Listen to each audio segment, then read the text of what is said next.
আমি কণ্ঠ কর্কশ করে বলেছিলাম, আমি শিক্ষিতা, সুন্দরী, উপার্জনক্ষম। আমি রবীন্দ্রনাথ পড়েছি, সুনীল, শঙ্খ, বুদ্ধদেব অথবা ভাস্কর চক্রবর্তী থরে থরে সাজিয়ে রেখেছি আমার লাইব্রেরি রুমে। আমার শিক্ষক এখন আমি নিজেই। যিনি আমার আলাপ নিচ্ছিলেন ক্যামেরার সামনে, তিনি হেসে বললেন, বটেই তো, বটেই তো।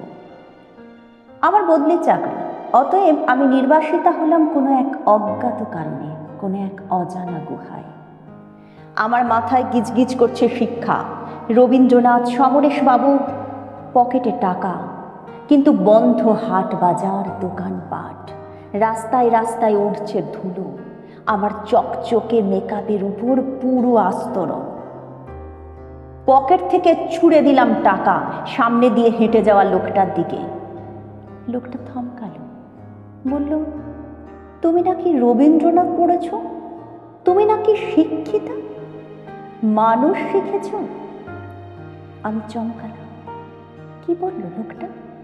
একটা ভিখারি গোছের লোক, পা কাটলে পঙ্গু, মুখ কাটলে মৃত, তার কিনে এমন বড় বড় কথা। নির্বাসনে আমার কাঁচের বারান্দা, ঝলমলে আলো, খিদের জ্বালায় বাল্ব চিবিয়ে খেতে ইচ্ছে হলো।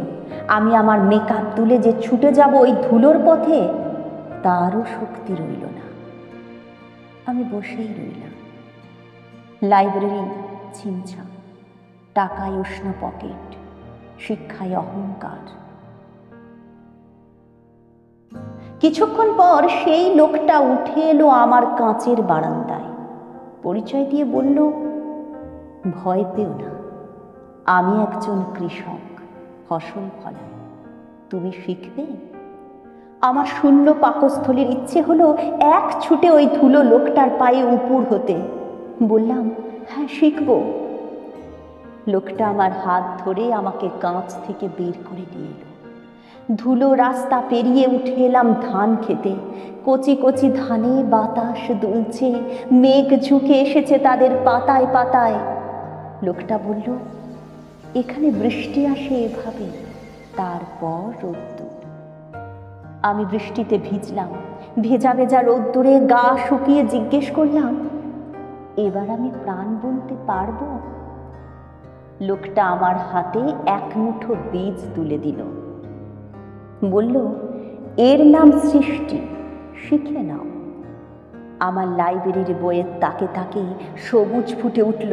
এখন আমার বুকের ভিতরে রবীন্দ্রনাথ, জীবনানন্দ। লোকটা বলল, এই যে বীজ ছড়ালে, এই ফসলও একদিন প্রসূতি হবে, তার বুকে দুধ আসবে, মা হয়ে তোমার জীবন বাঁচাবে। আমার বদলি চাকরি, আবার ফিরে এলাম পুরনো মেকআপ রুমে। আমার দীর্ঘ আলাপ গ্রহণ করার জন্য তৈরি ক্যামেরা। আমি বললাম, আমার শিক্ষক সেই জন, যার পায়ে ধুলো, চোখে পিচুটি, কিন্তু প্রাণ গুনতে পারেন। তিনিই আমার শিক্ষক, যিনি আমাকে মানুষ শিখিয়েছেন। আমি আজ তার ধুলো পায়ে প্রণাম দিলাম, হৃদয় উজাড় করে।